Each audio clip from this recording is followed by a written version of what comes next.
Ambani news ಟಿವಿಗೆ ಸ್ವಾಗತ. ಪ್ರತಿದಿನ ನ್ಯೂಸ್ ಅಪ್ಡೇಟ್ಗಾಗಿ ಸಬ್ಸ್ಕ್ರೈಬ್ ಮಾಡಿ. ಅಂಬಾನಿ ನ್ಯೂಸ್ ಟಿವಿ ವೀಕ್ಷಕರಿಗೆ ನಮಸ್ಕಾರ. ಚಿಂತಾಮಣಿ ನಗರಸಭೆಯ ನಿರ್ಲಕ್ಷ್ಯಕ್ಕೆ ಸಾರ್ವಜನಿಕರು ಆಕ್ರೋಶ ಹೊರಹಾಕುತ್ತಿರುವ ಬ್ರೇಕಿಂಗ್ ಸುದ್ದಿಯೊಂದನ್ನು ನೋಡ್ತಾ ಇದ್ದೀವಿ. ಚಿಂತಾಮಣಿ ನಗರದ ಪ್ರಭಾಕರ್ ಬಡಾವಣೆಯ ವಾರ್ಡ್ ಸಂಖ್ಯೆ 10ರಲ್ಲಿರುವ ಮಾಳಪಲ್ಲಿ ಕೆರೆಯ ಸ್ವಿಮ್ಮಿಂಗ್ ಪೂಲ್ ಹತ್ತಿರದ ಪರಿಸರ ಈಗ ಸಂಪೂರ್ಣವಾಗಿ ಕಲುಷಿತಗೊಂಡಿದೆ. ನಗರಸಭೆಯ ಬೇಜವಾಬ್ದಾರಿತನದಿಂದಾಗಿ ಸ್ಥಳೀಯ ನಿವಾಸಿಗಳು ಹಾಗೂ ವಾಯುವಿಹಾರಿಗಳು ಪ್ರತಿನಿತ್ಯ ನರಕಯಾತನೆ ಅನುಭವಿಸುವಂತಾಗಿದೆ. ಕಳೆದ 20 ರಿಂದ 25 ದಿನಗಳಿಂದ ಇಲ್ಲಿನ ಯುಜಿಡಿ ಲೈನ್ ಸಂಪೂರ್ಣವಾಗಿ ಬ್ಲಾಕ್ ಆಗಿದ್ದು, ಕೊಳಚೆ ನೀರು ರಸ್ತೆಯ ಪಕ್ಕದಲ್ಲಿರುವ ಚಾನೆಲ್ ಮೂಲಕ ನೇರವಾಗಿ ಕೆರೆಗೆ ಹರಿಯುತ್ತಿದೆ. ಈ ಭಾಗದಲ್ಲಿ ಪ್ರತಿನಿತ್ಯ ನೂರಾರು ನಾಗರಿಕರು ಮುಂಜಾನೆ ಮತ್ತು ಸಂಜೆ ವಾಯುವಿಹಾರ ನಡೆಸುತ್ತಾರೆ. ಆದರೆ ಯುಜಿಡಿ ನೀರು ರಸ್ತೆಯಲ್ಲೇ ತುಂಬಿ ಹರಿಯುತ್ತಿರುವುದರಿಂದ ಇಡೀ ಪ್ರದೇಶದಲ್ಲಿ ತಡೆಯಲಾರದ ದುರ್ನಾತ ಹರಡಿದೆ. ಇದರಿಂದಾಗಿ ನೆಮ್ಮದಿಯಿಂದ ಉಸಿರಾಡಲು ಸಾಧ್ಯವಾಗದಂತಹ ಪರಿಸ್ಥಿತಿ ನಿರ್ಮಾಣವಾಗಿದೆ. ಅಷ್ಟೇ ಅಲ್ಲದೆ ಕಲುಷಿತ ನೀರು ನೇರವಾಗಿ ಕೆರೆಗೆ ಸೇರುತ್ತಿರುವುದರಿಂದ ಪರಿಸರ ಹಾಗೂ ಅಂತರ್ಜಲ ಸಂಪೂರ್ಣವಾಗಿ ಹಾಳಾಗುವ ಆತಂಕ ಎದುರಾಗಿದೆ. ಮಾಜಿ ನಗರಸಭಾ ಸದಸ್ಯರ ಆಕ್ರೋಶ. ಈ ಗಂಭೀರ ಸಮಸ್ಯೆಯ ಕುರಿತು ಮಾಜಿ ನಗರಸಭಾ ಸದಸ್ಯರಾದ ಮೊಹಮ್ಮದ್ ಶಫೀಕ್ ಅವರು ತೀವ್ರ ಆಕ್ರೋಶ ವ್ಯಕ್ತಪಡಿಸಿದ್ದಾರೆ. ನಗರಸಭೆಯ ಅಧಿಕಾರಿಗಳು ಮತ್ತು ಕಮಿಷನರ್ ಅವರಿಗೆ ಫೋನ್ ಮುಖಾಂತರ ಹಾಗೂ ಸ್ಕ್ರೀನ್ ಶಾಟ್ಗಳನ್ನು ಕಳುಹಿಸುವ ಮೂಲಕ 10 ಬಾರಿ ದೂರು ನೀಡಿದರೂ ಯಾವುದೇ ಪ್ರಯೋಜನವಾಗಿಲ್ಲ ಎಂದು ಅವರು ಆರೋಪಿಸಿದ್ದಾರೆ. ಅಧಿಕಾರಿಗಳು ಸ್ಥಳಕ್ಕೆ ಬಂದು ಪರಿಶೀಲಿಸುವ ಕನಿಷ್ಠ ಸೌಜನ್ಯವನ್ನು ತೋರುತ್ತಿಲ್ಲ ಎಂದು ಅವರು ಆಕ್ರೋಶ ಹೊರಹಾಕಿದ್ದಾರೆ. ಮಾಜಿ ಸಚಿವರು ಹಾಗೂ ನಗರಸಭೆಯ ಅಧಿಕಾರಿಗಳು ನಗರದ ಅಭಿವೃದ್ಧಿಗಾಗಿ ಕೋಟ್ಯಂತರ ರೂಪಾಯಿ ಅನುದಾನ ತಂದಿದ್ದೇವೆ ಎಂದು ಹೇಳಿಕೊಳ್ಳುತ್ತಾರೆ. ಆದರೆ ಕಣ್ಣೆದುರೇ ಯುಜಿಡಿ ನೀರು ಕೆರೆಗೆ ಸೇರುತ್ತಿದ್ದರೂ ಕ್ರಮ ಕೈಗೊಳ್ಳದಿರುವುದು ಇವರ ಅಭಿವೃದ್ಧಿ ಕೆಲಸಗಳ ದಕ್ಷತೆಯನ್ನು ಎತ್ತಿ ತೋರಿಸುತ್ತದೆ ಎಂದು ಮೊಹಮ್ಮದ್ ಶಫೀಕ್ ಹರಿಹಾಯ್ದಿದ್ದಾರೆ. ಸಾರ್ವಜನಿಕರ ಒತ್ತಾಯ. ಚಿಂತಾಮಣಿಯ ಜಿಲ್ಲಾಧಿಕಾರಿಗಳು ಹಾಗೂ ನಗರಸಭೆಯ ಹಿರಿಯ ಅಧಿಕಾರಿಗಳು ತಕ್ಷಣವೇ ಈ ಸಮಸ್ಯೆಯತ್ತ ಗಮನ ಹರಿಸಬೇಕಾಗಿದೆ. ಬ್ಲಾಕ್ ಆಗಿರುವ ಯುಜಿಡಿ ಲೈನ್ಗಳನ್ನು ತಕ್ಷಣವೇ ಸರಿಪಡಿಸಿ ಕೆರೆಗೆ ಕಲುಷಿತ ನೀರು ಸೇರುವುದನ್ನು ತಪ್ಪಿಸಬೇಕು ಎಂದು ಸಾರ್ವಜನಿಕರು ಹಾಗೂ ಮೊಹಮ್ಮದ್ ಶಫೀಕ್ ಒತ್ತಾಯಿಸಿದ್ದಾರೆ. ನಗರಸಭೆ ಇನ್ನಾದರೂ ನಿದ್ದೆಯಿಂದ ಎದ್ದು ನಾಗರಿಕರ ಸಮಸ್ಯೆಗೆ ಸ್ಪಂದಿಸುತ್ತಾ ಕಾದು ನೋಡಬೇಕಿದೆ. ಸಬ್ಸ್ಕ್ರೈಬ್ ಮಾಡಿ, ಸಪೋರ್ಟ್ ಮಾಡಿ. ಅಂಬಾನಿ ನ್ಯೂಸ್ ಟಿವಿ ನಿರಂತರ ಸುದ್ದಿಗಾಗಿ ನೋಡ್ತಾ ಇರಿ.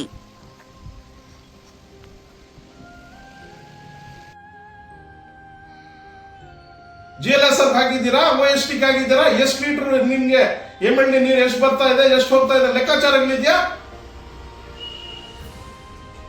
ಏನ್ ಮಂತ್ರಿಗಳು ಏನ್ ಮಾಡ್ತಾ ಇದಾರೆ ಅರ್ಥ ಆಗ್ತಾ ಇಲ್ಲ. ಅವ್ರು ಹೇಳ್ತಾರೆ 2 ದಿವಸಕ್ಕೆ ನೀರು ಕೊಡುವಷ್ಟು ನೀರಿದೆ ಅಂತ ಮಂತ್ರಿಗಳು ಹೇಳ್ತಾರೆ, ಮಾಜಿ ಮಂತ್ರಿಗಳು. ಇವತ್ತು 8 ದಿವಸ ಆದ್ರೂ ನೀರಿಲ್ಲ. ಎಷ್ಟೆಂದ ತಾಳ್ಮೆಯಿಂದ ಇರೋದು ನಾವು? ಏನ್ ಜನರು ಮತಗಳು ಹಾಕಿಲ್ವಾ ಮಂತ್ರಿಗಳಿಗೆ, ಮಾಜಿ ಮಂತ್ರಿಗಳಿಗೆ? ಇಂಥ ಅಧಿಕಾರಿಗಳು ಇಟ್ಕೊಂಡು ಇನ್ನ ಏನೇನ್ ಮಾಡ್ಬೇಕು, ಏನೇನ್ ಸಾಧಿಸ್ಬೇಕು ಅನ್ಕೊಂಡಿದ್ದೀರಾ? ವಾಲ್ ಮ್ಯಾನ್ಗಳು ಚೇಂಜ್ ಮಾಡಕ್ DC ಹೇಳ್ತಾರ? ಏನ್ ಅಧ್ವಾನ ಆಗಿದೆ ಅಂತ ಏರಿಯಾಗಳು ಗೊತ್ತಾ ನಿಮ್ಗೆ? ಇವತ್ತು ಬರೀ ಬಳೆ ಕಚ್ಕೊಳ್ಳೋದು. ಇವ್ರು ಇಲ್ದಿದ್ರೆ ಏನು ಇಲ್ಲ.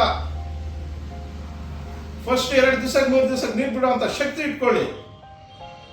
ಇಲ್ದಿದ್ರೆ ನಿಮ್ಗೆ ತಾಕತ್ತಿದ್ರೆ 24 ಗಂಟೆ ನೀರು ಕೊಡಿ, ತಗೊಳ್ಳಿ ಟ್ಯಾಕ್ಸಸ್. ನೀವು ಏನೋ ಕೊಯ್ ಬಿಡ್ತಾರಂತೆ, ತೆಗ್ಬಿಡ್ತಾರಂತೆ ಟ್ಯಾಕ್ಸ್ಗಳೆಲ್ಲ, ಟ್ಯಾಬ್ಗಳೆಲ್ಲ ಮಾಡ್ಬಿಟ್ಟು. ಅಯ್ಯಯ್ಯ, ನಾಳೆ ಶುರು ಮಾಡಿ. ನಾಳೆ ಶುರು ಮಾಡಿ. ಎಷ್ಟು ಏರಿಯಾದಲ್ಲಿ ಏನ್ ಚಿಂತಾಮಣಿಲೆಲ್ಲ ತೆಗಿತೀರಾ? ಬರೀ ನಮ್ಮ ಏರಿಯಾಗಳೆಲ್ಲ, ಇಡೀ ಚಿಂತಾಮಣಿಯಲ್ಲಿ ತೆಗೀರಿ ನೋಡೋಣ. ಅದೇ ನಿಮ್ಗೆ ಆಳಕ್ಕೆ ಬರೋದು. ನಿಮ್ಗೆ ಕಮಿಷನರ್ ಚೌಪತಿ ಅವ್ರಿಗೆ ಬರೀ ತೆಗಿಯೋದು, ಹೊಡಿಯೋದು, ಬಡಿಯೋದು, ನಾಶನ ಮಾಡೋದು ಅಷ್ಟೇ, ಪರಿಸರ ಹಾಳು ಮಾಡೋದು ಅಷ್ಟೇ ಬರೋದು. ಇನ್ನೇನು ಇಂಪ್ರೂವ್ ಮಾಡೋದಿಲ್ಲ. ಹೇಳ್ದೆ ಅದು ಡಬಲ್ ರೋಡ್ದು 2 ವರ್ಷ ಮೇಲೆ ಆಗಿದೆ, ಈಗವರೆಗೂ ಫುಟ್ಪಾತ್ ರೆಡಿ ಆಗಿಲ್ಲ. ಆ ಚೌಕದಲ್ಲಿ ಅದೇ ರಾಮಾಯಣ. ಏನ್ ಚೇಳೂರು ರೋಡಲ್ಲಿ ಏನೇನು ತೆಗ್ದಿದ್ರು ಎಲ್ಲ ಫುಟ್ಪಾತ್, ಮತ್ತೆ ಏನೇನಾಗಿದೆ ಅಂತ ನೋಡಿ, ನೀವೇ ಗೊತ್ತಾಗತ್ತೆ. ಎಲ್ಲ ಕಡೆ ಅಷ್ಟೇ. ಅದು ಪರಾಯ ವ್ಯವಸ್ಥೆ ಮಾಡ್ಬೇಕಂದ್ರೆ ಜ್ಞಾನ ಬೇಡವಾ ನಿಮ್ಗೆ? ಈಗ ನಮ್ಗೆ ಬರಗಾಲ ಬಂದಿರೋದು ಇಡೀ ರಾಜ್ಯಕ್ಕೆ ಗೊತ್ತಾಗ್ತಾ ಇದೆ. ಬರಗಾಲ ಇದ್ರೆ ಏನೇನ್ ಮಾಡ್ಕೊಂಡಿದ್ದೀರಾ ನೀರು ವ್ಯವಸ್ಥೆ? ನೀವು ಹೇಗ್ ಕೊಡ್ತೀರಾ ಜನರಿಗೆ ನೀರು? ನೀವು ಯಾವ ಟೈಮಲ್ಲಿ ಏನೇನು ನಾಟಕಗಳು ಮಾಡ್ಬೇಕೆಲ್ಲ ಮಾಡ್ತಾರೆ ನಾಟಕಗಳು. ಯಾರು ಸುಳ್ಳು ಯಾರು ಸತ್ಯ ಹೇಳ್ತಾರೋ ಗೊತ್ತಾಗ್ತಲ್ಲ. ಮಾನ್ಯ ಮಾಜಿ ಮಂತ್ರಿಗಳು ಹೇಳ್ತಾರೆ 2 ದಿವಸಕ್ಕೆ ನೀರು ಕೊಡ್ಬೋದು ಅಂತ. ಇವ್ರು ಹೇಳ್ತಾರೆ ನಮ್ಮಲ್ಲಿ ನೀರಿಲ್ಲ ಅಂತ. ಯಾರು ನಂಬೋದು ನಾವು?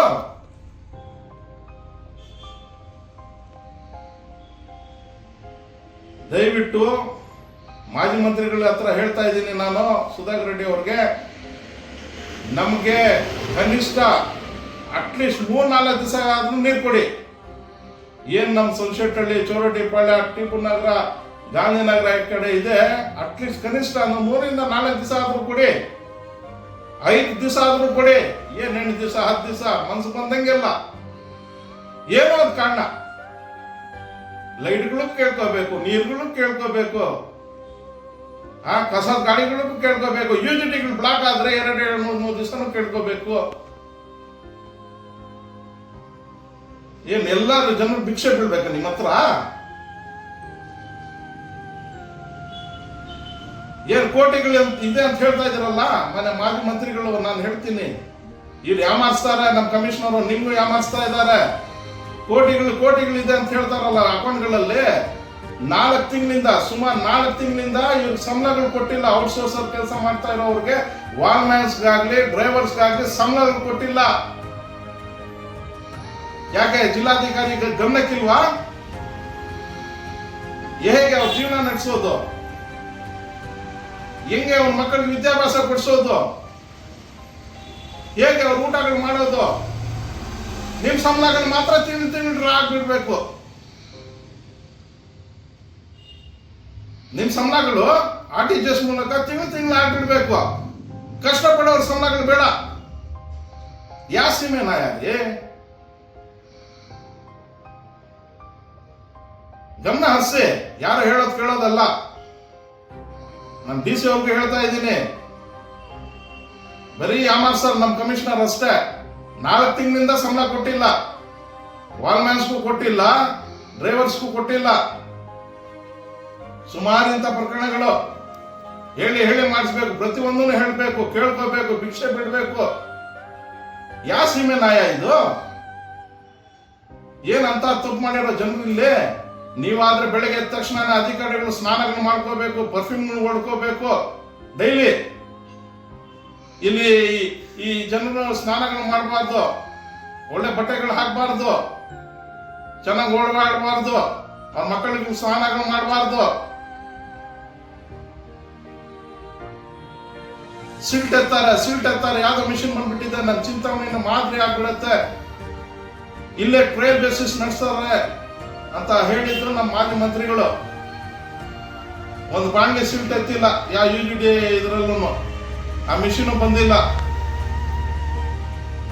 ಪದೇ ಬ್ಲಾಕ್ ಆಗ್ತಾ ಇದೆ ಅಂತ ಹೇಳಿದ್ರೆ ಸಿಲ್ಟ್ಗಳು ತುಂಬ್ಕೊಂಡ್ಬಿಟ್ಟಿದೆ. ಎತ್ತಿಲ್ಲ, ಹೇಳಿದ್ರೆ ಮಾಡಲ್ಲ ಕೆಲಸಗಳು.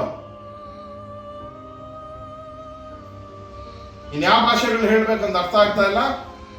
ನಮ್ಮ ಏರಿಯಾಗಳಲ್ಲಿ ನೀವು ಏನಾನ ನೀರು ಕರೆಕ್ಟಾಗಿ ನೀರು ಬಿಡದೆ ಇದ್ರೆ ಮುಂದಿನ ದಿನಗಳಲ್ಲಿ ಏನ್ ನಾನು ಕುತ್ತಿಗೆಗೆ ಬಿಂದಿಗೆಗಳು ಹಾಕೊಂಡು ನಿಮ್ಮ ಆಫೀಸ್, ನಗರಸಭೆ ಆಫೀಸ್ ಬಂದು ಕೂತ್ಕೊಳ್ಳೋದಂತ ಸತ್ಯ. ಯಾರು ಹೇಳ್ತಾರಂತೆ ಪಾಪ, ಕೇಸ್ಗಳು ಹಾಕ್ಬಿಡ್ತಾರಂತ. ಇನ್ನೊಂದು ನೋಡೋಣ ನಿಮ್ಮ ಕೇಸ್ಗಳು, ಅರೆಸ್ಟ್ಗಳು, ಈ ಗುಡ್ಡು ಬೆದರಿಕೆಗಳೆಲ್ಲ ಯಾವ್ದು ಹಾಕ್ಬೇಕು ಅವ್ರಿಗೆ ಹಾಕ್ಬೇಕಷ್ಟೇ. ಯಾರು ಭಯ ಪಡೋನಿಲ್ಲ. ಇವತ್ತು ಭಯ ಪಟ್ಟಿಲ್ಲ, ಹಿಂದೆನೂ ಭಯ ಪಟ್ಟಿಲ್ಲ, ಮುಂದೆನೂ ಭಯ ಪಡಲ್ಲ. ನಾವು ನಮ್ಮ ಬ್ಲಡ್ ಅಲ್ಲಿ ಇಲ್ಲ. ಗುಡ್ ಬೆದರಿಕೆಗಳು ಯಾರ್ದು ಹಾಕೋಬೇಕು ಅವ್ರಿಗೆ ಹಾಕೋಬೇಕು ಅಷ್ಟೇ. ಫಸ್ಟ್ ನೀರು ಕೊಡೋದು, ಲೈಟ್ಗಳು ಕೊಡೋದು, ಅದ್ ಕೆಲಸಗಳು ಮಾಡಿ, ಸಂಬಳಗಳು ಕೊಡಿ ಫಸ್ಟ್ ಅವ್ರಿಗೆ, ಕಷ್ಟಪಡೋರ್ಗೆ. ಜೈ ಹಿಂದ್, ಜೈ ಕರ್ನಾಟಕ.